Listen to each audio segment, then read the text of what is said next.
praegu Norra Lapimaal ühel ägedal saarel Barentsi meres.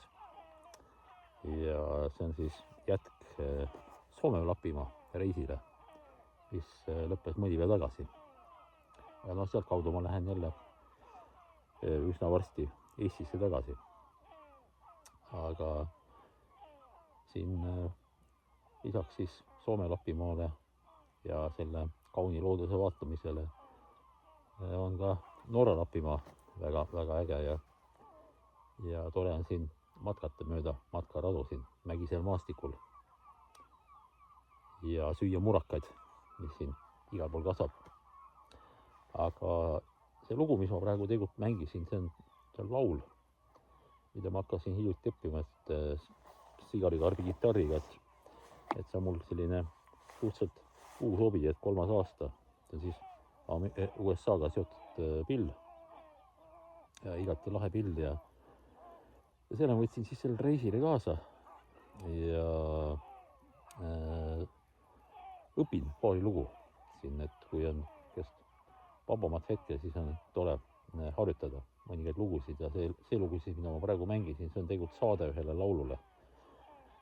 Aga blues-rocki alla kuuluv lugu, aga esimene salm on mul pähe õpitud, aga see on suhteliselt keeruline lugu, et ma pean veel kõvasti vaeva nägema, et ma suudaks seda laulda, et see kidrasaade nagu see mul juba enam-vähem tuleb, aga see tekst, mis sinna juurde peab tulema, see võtab veel mõne võrra aega.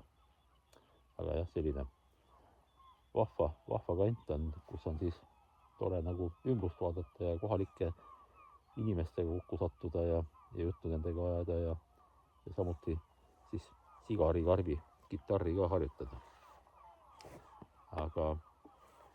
Ja praegu on siin õhtune aeg tegelikult, sellest ma olen nii paksult riides ka, et tegelikult päevasel ajal on siin 12 kraadi, aga praegu on siin kusagil 8-9 kraadi umbes. Et siin soe ei ole siin Norra Lapimaal ja tegelikult sama temperatuur on ka siis Soome Lapimaal ja seal Soome Lapimaal isegi, kui sealt sai siia Norra poole tuldud, siis seal oli isegi tollel päeval, see oli siis alles nüüd, mõtlen kohe, 4 päeva tagasi oli lausa härmatis maas. Et siin ei ole härmatist tulnud, aga jah, Soomes oli härmatis maas juba. Et seal läks öösel lausa nii külmaks. Päevasel ajal on küll plusskraadid, aga siis öösel läks miinuseks. Aga ilusat päeva jätku.